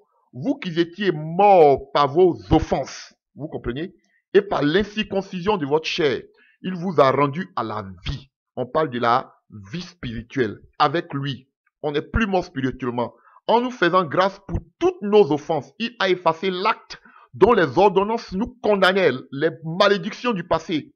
Et en le clouant à la croix, il a dépouillé les dominations, les autorités, les a livrées publiquement en spectacle en triomphant d'elles par la croix. Alléluia. Donc que personne ne vous juge au sujet du bois et de l'âme du manger, ainsi de suite. Parce qu'il faisait allusion à ces juifs qui annonçaient le judaïsme. Donc frère, vous avez compris? Ça, c'est notre vie passée. Toutes les malédictions, c'est-à-dire qu'on était dans la mort spirituelle, on était aveuglés, on était dans les ténèbres, mais Jésus, par sa mort et par sa résurrection, chers frères et sœurs, il nous a enlevés des ténèbres à la lumière. Et non seulement cela, toutes les malédictions qui étaient sur nous, il a tout brisé, il a tout détruit. Nous sommes passés maintenant de la mort spirituelle à la vie spirituelle. Alléluia. Donc, tous ceux qui n'ont pas accepté, voilà ce que j'ai dit. Et vous voyez les corollaires, vous voyez les conséquences d'une vie nouvelle en Jésus. Les malédictions sont brisées. Alléluia. Toutes les maladies sont anéanties dans le nom puissant de Jésus-Christ. Mais comment prétendez-vous être des chrétiens nés de nouveau, qui avez la vie spirituelle? Vous n'êtes plus dans la mort spirituelle et c'est vous qu'on doit chasser démons à longueur de journée. Vous êtes sûr que vous êtes nés de nouveau? Vous êtes sûr que vous n'êtes pas encore dans la mort spirituelle? Parce que quand tu es né, on voit ici avec Paul, quand nous avons accepté le Seigneur, nous sommes ressuscités par les eaux du baptême, accepté le Seigneur par la foi. Alléluia. Il nous dépouille, il enlève tous les actes du péché qui nous condamnaient, la vie de passé que nous avons fait, il efface tout. Et non seulement ça, il détruit toutes les œuvres occultes, les liens des familles, les malédictions, tout cela, il détruit ça de nos vies. Mais comment ça se fait encore? Vous dites que vous êtes des chrétiens nés de nouveau. Vous vivez la vie spirituelle. Alléluia. Vous n'êtes plus dans la mort spirituelle. Vous fréquentez ces lieux que vous appelez église. Et c'est vous qui êtes encore possédés. Vous avez un problème. Vous n'êtes pas nés de nouveau. Vous êtes dans la mort spirituelle. Voilà des réalités bibliques. Alors, voyons aussi ici dans le livre de 1 Jean 3, à partir du verset 11. Si vous voulez, vous pouvez lire. Alléluia. Quand nous sommes maintenant sortis Alléluia, nous sommes sortis maintenant de la mort spirituelle, à partir du verset 8. Celui qui pêche est du diable, car le diable pêcha dès le commencement. Le Fils de Dieu parut afin de détruire les œuvres du diable. Quiconque est né de Dieu ne pratique pas le péché. De quelle naissance on parle ici? De la naissance d'esprit. Alléluia, tu n'es plus dans les ténèbres, tu vis en nouveauté de vie. C'est ça, la vie spirituelle, contraire de la mort spirituelle. Donc tu ne pêches plus en Jésus-Christ. Le pouvoir n'a plus de pouvoir sur toi, le péché n'a plus de pouvoir sur toi. Afin de détruire les œuvres du diable, quiconque est né de Dieu ne pratique pas le péché. Parce que la sémence de Dieu demeure en lui. Tu as la sémence de Dieu en toi. Caïn, vous allez voir par la suite, Caïn avait la sémence du diable en lui. Voilà pourquoi il a tué son frère. Mais si toi, tu es de Dieu, tu ne peux pas pécher. Parce que tu as la sémence de Dieu en toi. Tu as le Saint-Esprit en toi. qui va t'empêcher, lorsque même tu vas vouloir chercher à faire quelque chose de mal, le Saint-Esprit va être comme une alerte dans ta vie. Alléluia. Non, non, là, il y a danger. Alléluia. Parce que le Saint-Esprit est attiré aux choses d'en haut. Donc, si tu es un être spirituel, il y aura une communication entre le Saint-Esprit et toi aussi, qui est l'Esprit, qui te dira que non, non, ça c'est un désir de la chair. Voilà pourquoi tu ne peux pas pécher. Parce que en tant qu'esprit, tu es attiré vers les choses célestes. Alléluia. Parce que la semence de Dieu demeure en lui. Et il ne peut pécher parce qu'il est né de Dieu. Car on parle de qu'on appelle né d'esprit. Alléluia. C'est par là que se font reconnaître les enfants du Dieu et les enfants du diable. Donc il y a des enfants du diable. Quiconque ne pratique pas la justice n'est pas de Dieu, non plus de celui qui n'aime pas son frère. Car ce qui vous a été annoncé et ce qui vous avez attendu dès le commencement, c'est que nous devons nous aimer les uns les autres. Et ne pas ressembler à Caïn, qui était du malin et qui tua son frère. Et pourquoi le fera-t-il? Parce que ses œuvres étaient mauvaises. Mauvaises. Et que ceux de son frère étaient justes. Ne vous étonnez pas, frère, si le monde vous hait. Alléluia. Nous savons que nous sommes passés de la mort à la vie. De quelle mort il parle? De quelle vie il parle? Il parle de la mort spirituelle à la vie spirituelle parce que nous aimons les frères. Celui qui n'aime pas son frère demeure dans la mort. Alléluia. Celui qui n'a pas l'amour pour son prochain, pour son frère, il demeure dans la mort. Quiconque hait son frère est un meurtrier. Et vous savez qu'aucun meurtrier n'a la vie éternelle demeurant en lui. Alléluia. L'amour n'exclut pas la vérité. On aime tous les frères, mais on leur dit la vérité parce qu'au milieu de nous, il parle d'aimer ses frères. Aujourd'hui, alléluia, on n'appelle pas les païens des frères. Ceux qui sont en Christ, selon Paul, ce sont les frères, ce sont les croyants. Alléluia, ce sont les saints. Voilà. Donc, il parle des frères. Jean parle ici des frères. Alléluia. Mais beaucoup ne sont pas des frères. Beaucoup passent pour être des frères, mais ils ne sont pas des frères. Beaucoup sont des fils du diable, comme lui-même il a dit. Il ne dit pas d'aimer les fils du diable, c'est vrai. On doit les aimer, leur amener l'évangile, mais on ne doit pas, alléluia, on ne doit pas marcher avec ces telles personnes. Parce qu'ils risquent de nous corrompre, de nous attirer vers le bas. Et il y a des fils du diable dans la maison de Dieu. Alléluia, chers frères et sœurs, qu'ils amènent des mauvaises doctrines. Quelqu'un qui amène une mauvaise doctrine pour y chercher à égarer le peuple de Dieu. Alléluia. On n'est pas là, c'est pas parce qu'on est mieux, mais des gens qui égarent le peuple de Dieu et qui n'ont même pas l'amabilité de se repentir publiquement. Vous pouvez dire que vous êtes repenti dans votre maison, ok. Mais regardez combien de personnes que vous avez envoyées dans l'erreur. Je parle par exemple du voyage astral. Vous savez combien de personnes aujourd'hui font le voyage astral en tant que pasteur, serviteur de Dieu? Parce qu'on leur a fait croire que c'est biblique. Et de telles personnes ne viennent pas publiquement pour dire que c'était une erreur, je vous ai induit en erreur. Ils sont braqués sur leur doctrine. Ils ne veulent pas se repentir. Qu'est-ce que vous voulez qu'on fasse de telles personnes? On ne doit pas les dénoncer? Vous savez combien de pasteurs font le voyage astral? Parce que c'est devenu maintenant une histoire de, alléluia, de la mode. Tu vois tel pasteur là, il fait le voyage astral, il est avec nous. Tu vois l'autre aussi, il fait. Faut venir, tu vas faire, tu vas essayer. Et beaucoup sont entrés comme ça, ils font le voyage astral. Vous avez vu un pasteur aujourd'hui parler sur le voyage astral? Parce qu'ils sont nombreux qui le font. Mais ils n'osent pas en parler. Alléluia. Les mayonnaise n'a pas pris. Parce qu'il y a eu des gens qui ont dénoncé. Sinon aujourd'hui, vous les voyez tous là, ces grands gueulards là qui sont sur les réseaux sociaux là. Vous les voyez, ils parlent du voyage astral. Ils sont tous dedans. Ils n'ont même pas l'amabilité de venir se repentir pour dire que j'ai fait une erreur. Ils ne le font pas publiquement parce que vous avez induit beaucoup en erreur. Ayez qu'on appelle, comment je peux dire, l'humilité de pouvoir vous repentir. Mais ils ne le font pas. Ce ne sont pas des enfants de Dieu.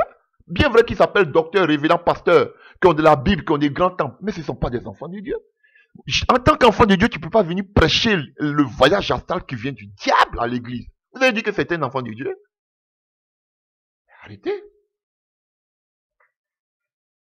Donc, chers frères et sœurs, voilà ce que je peux dire, alléluia, du troisième type de mort qui est, alléluia, on a vu la mort, nous devons, alléluia, souffrir pour le Seigneur, nous sommes livrés à la mort tous les jours à cause de l'évangile. On doit mourir, alléluia, faire mourir le vieil homme en nous. Nous avons maintenant la vie, la mort spirituelle, alléluia, qui est due au péché, alléluia, chers frères et sœurs.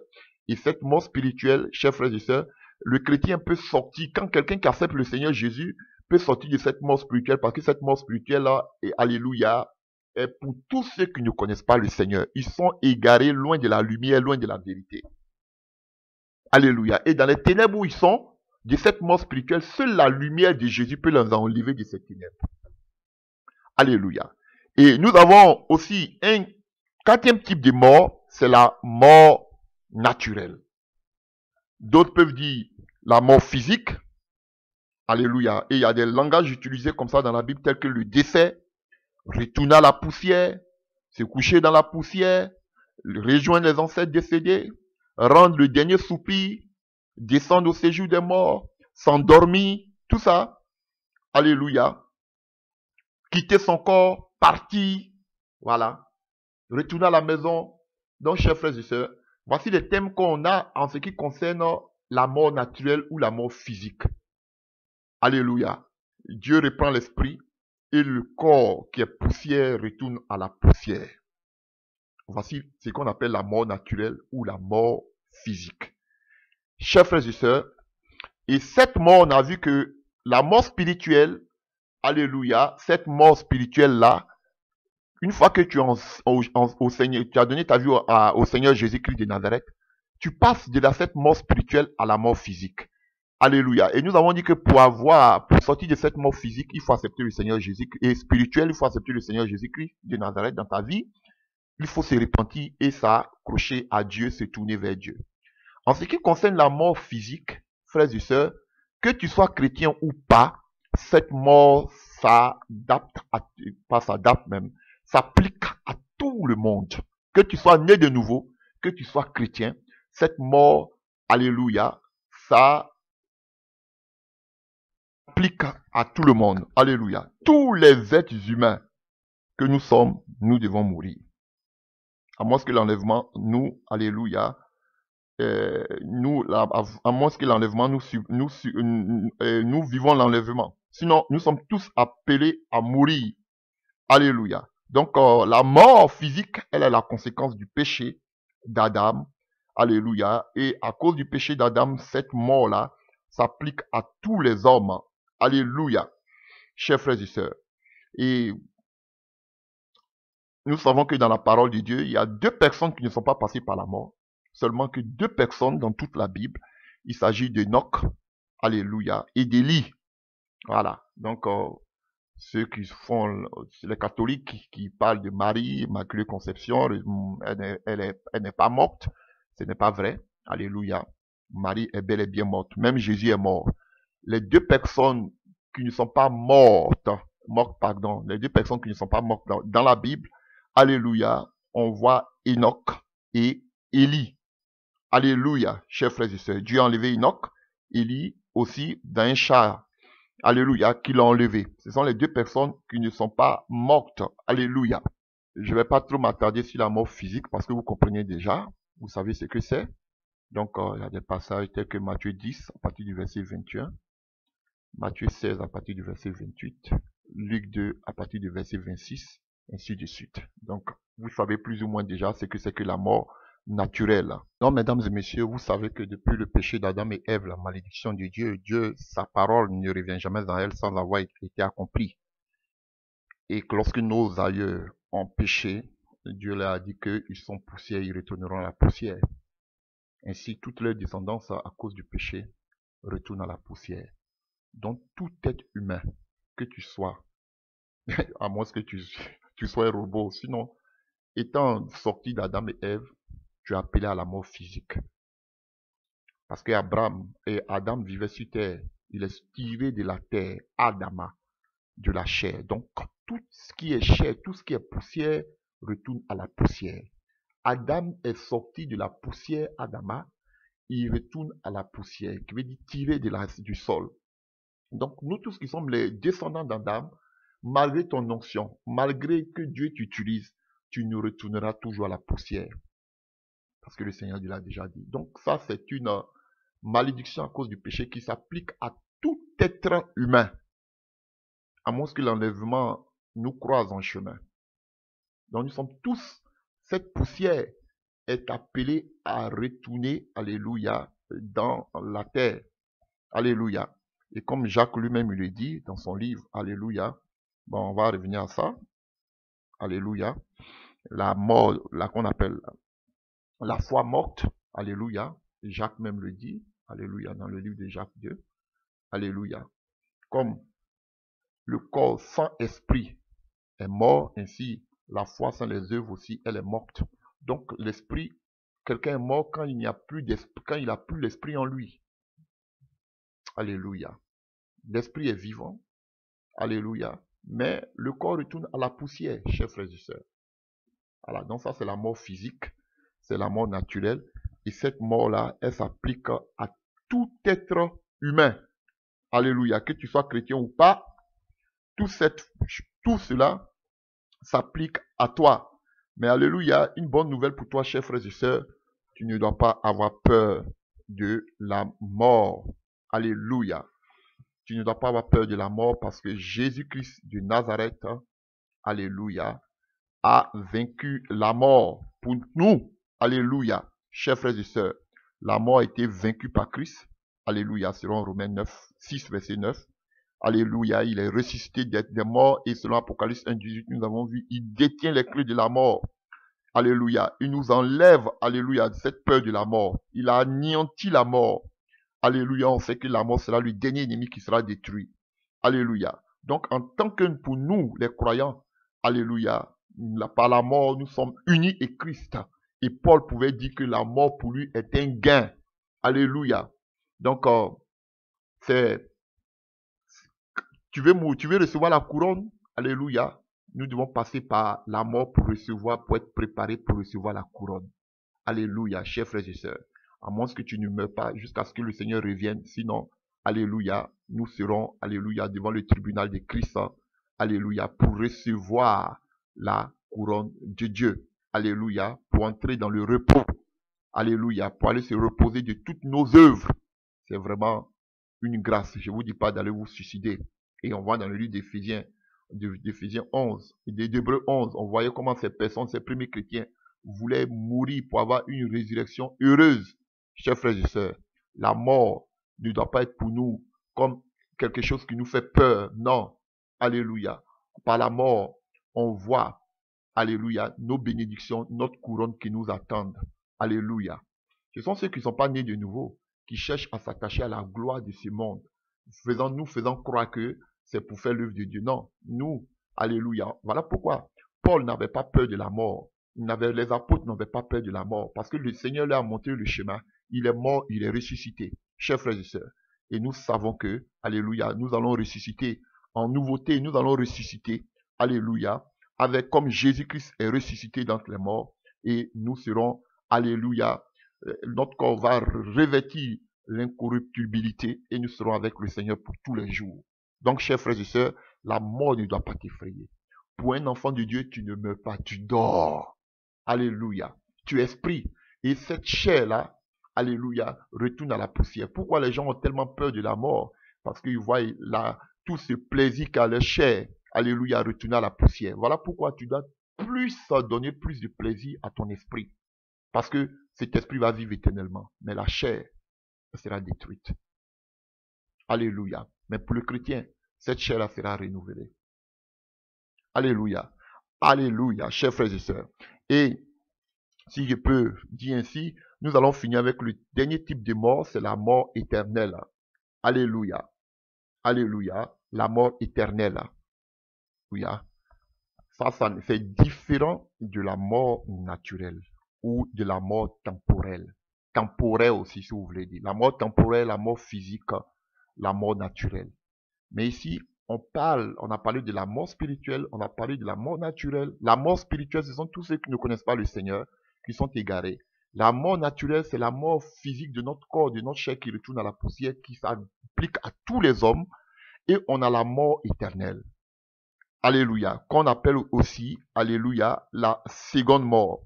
Selon Apocalypse 2, verset 11, Apocalypse 20, verset 6, 14, Apocalypse 21, verset 8. On l'appelle aussi la seconde mort. Alléluia. Chers frères et sœurs, il y a des expressions comme ça. D'autres parlent de l'enfer, d'autres parlent du feu éternel, de l'étang ardent de feu et de soufre, de l'étang de feu, loin de la présence de Dieu, les ténèbres du dehors, l'obscurité des ténèbres, la seconde mort, la colère à venir. Alléluia, chers frères et sœurs. Voilà. Donc, ça, c'est la mort éternelle. À quoi consiste la mort éternelle, chers frères et sœurs? C'est ça ne concerne pas les chrétiens. La seule chose qui concerne quelqu'un qui est né de nouveau, alléluia, parmi ces trois dernières morts, nous avons vu déjà la mort qui est le brisement, alléluia, la mort des œuvres, les œuvres mortes, alléluia, la mort, alléluia, des passions de la chair, on a vu cela, la mort auquel aussi nous sommes toujours, alléluia, et qu'on appelle en danger de mort à cause de l'évangile, ça s'applique aux chrétiens. Alléluia. La mort spirituelle ne s'applique pas à nous. La mort physique s'applique à tous les hommes. Que tu sois chrétien ou pas, tu vas mourir. Alléluia. Et la mort éternelle ne s'applique pas aussi à nous. Alléluia. Si vous voulez, les trois derniers morts que je viens de citer, la mort spirituelle, la mort naturelle, alléluia, et la mort éternelle, alléluia, parmi ces trois morts, c'est la mort naturelle seulement qui s'applique aux chrétiens. Sinon, la mort spirituelle, une fois que tu as accepté Jésus, tu passes de la mort spirituelle à la vie spirituelle. Alléluia. Et quand tu es chrétien, tu ne vas pas vivre la mort éternelle. Tu vis la vie éternelle. La mort éternelle, c'est pour tous ceux, alléluia, que ce soit Satan et ses anges, l'antichrist, ceux qui ont adoré la bête, ceux qui ont choisi la mauvaise route, le mauvais chemin, alléluia, ceux qui ont rejeté Jésus, alléluia, les faux enseignements dans les églises, alléluia, oui, c'est là, tous ceux qui ont fait donner des faux enseignements dans l'église, si vous voulez, vous pouvez voir ça dans le livre de 2 Pierre 2, verset 1 à 17, la Bible parle, les impies, les cupides dans l'église, Jude 4, verset 8 à 13 nous parle, alléluia. Tous ces gens de personnes-là, ce sont ces personnes-là, alléluia, qui seront, alléluia, qui vont vivre dans l'étang de feu pour toujours. C'est ça qu'on appelle la vie éternelle, la mort éternelle. C'est-à-dire que tu seras à l'enfer pour toujours. Voici la mort éternelle. Alléluia.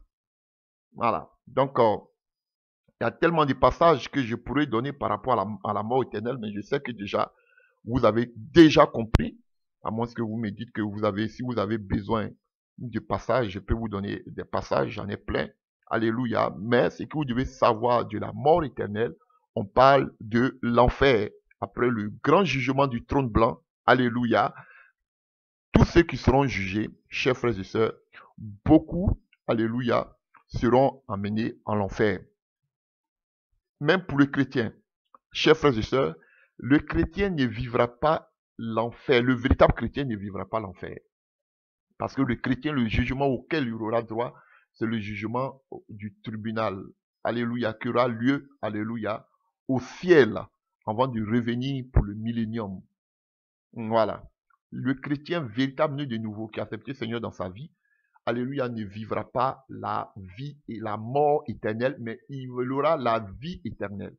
Et lorsque, alléluia, tu es déjà sauvé, lorsque tu as eu part à la première résurrection, tu n'as plus droit à la seconde mort. La mort, la seconde mort qui est l'enfer n'est pas pour les chrétiens.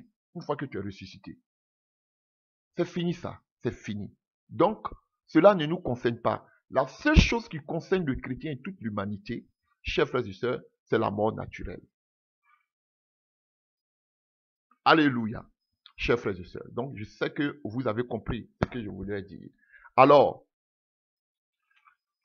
il y a un autre type de mort aussi dont nous parle, alléluia, Jacques.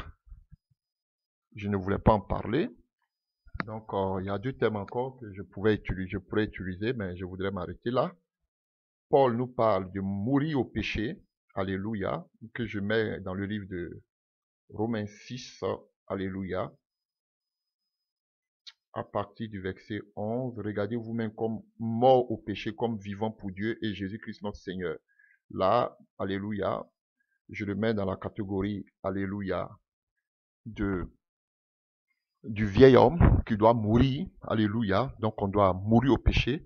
Le vieil homme doit être crucifié, alléluia. Et Jacques nous parle aussi, alléluia, dans le livre de Jacques 2, il nous parle de la foi morte, alléluia. Une foi inactive sans les bonnes œuvres. Alléluia. Donc, c'est une foi morte, une foi inutile. Alléluia. Incapable de justifier et de sauver. Alléluia. Alors, Jacques nous parle de la foi qui est morte. Alléluia. Dans le livre de Jacques 2, il parle de bonnes œuvres. Alléluia. Donc, de la foi, alléluia, Jacques 2, à partir du verset 16, on peut prendre, à partir du verset 17. Il en a ainsi de la foi. Si elle reste seule, sans se traduire en acte, elle est morte. Mais si quelqu'un dit, l'un a la foi et l'autre les actes, eh bien, montre-moi ta foi sans les actes, et je te montrerai ma foi par mes actes. Tu crois qu'il y a un seul Dieu, c'est bien, mais les démons aussi croient et ils tremblent. Tu ne réfléchis donc pas. Veux-tu avoir la preuve que la foi sans les actes ne sert à rien? Abraham, notre père, notre ancêtre. Vous voyez? Voilà pourquoi je n'ai pas voulu, alléluia. Il parle ici de la religion, Jacques, alléluia, qui parle aux Juifs. Donc, et quand nous prenons toujours Jacques 2, à partir du verset 26, il dit, car comme le corps sans l'esprit est mort, la foi sans les actes, elle est morte. Donc, il parle du corps sans l'esprit. Donc, alléluia. Pour moi, je vais verser un autre contexte. Ici, il fait plus allusion aux bonnes œuvres. Il faut faire de bonnes œuvres. Alléluia. S'occuper des œuvres, faire du bien. C'est vraiment parfait. C'est vraiment parfait. Mais je ne veux pas trop m'attarder là-dessus parce que il y a des gens qui font plus de bonnes œuvres même que les chrétiens. Ils ne sont même pas des chrétiens. Autrement dit, alléluia, ils penseraient que c'est les bonnes œuvres qui les feront entrer au ciel. Alléluia. Voilà. Donc, c'est que, il veut dire ici, la foi, elle est morte. Alléluia. Quand on ne fait pas de bonnes œuvres. Et il va citer Abraham, ainsi de suite, parce que c'était quelqu'un aussi qui était à Jérusalem, qui était des personnes qui judaïsaient. Alléluia. Mais je ne suis pas contre le fait qu'on fasse de bonnes œuvres. Je suis pour. Alléluia. Mais dit que la foi est morte. Alléluia. Alléluia. Parce qu'on ne fait pas de bonnes œuvres. Je ne suis pas trop d'accord. Même Paul même s'est opposé. Alléluia. Paul s'est même opposé à cela. Alléluia. Paul a dit que c'est par la foi que nous sommes sauvés et non par les œuvres. Alléluia. Lui dit que la foi sans les œuvres, elle est morte. Alléluia. Mais ce qu'il dit au verset 26, car comme le corps sans l'esprit est mort, ainsi la foi sans les actes est morte.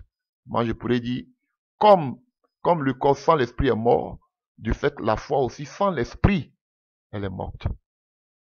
Oui. Parce qu'il y a beaucoup aujourd'hui qui font de bonnes œuvres, mais qui n'ont pas l'esprit de Dieu. Alléluia. Donc, chers frères et sœurs, je voulais m'arrêter là.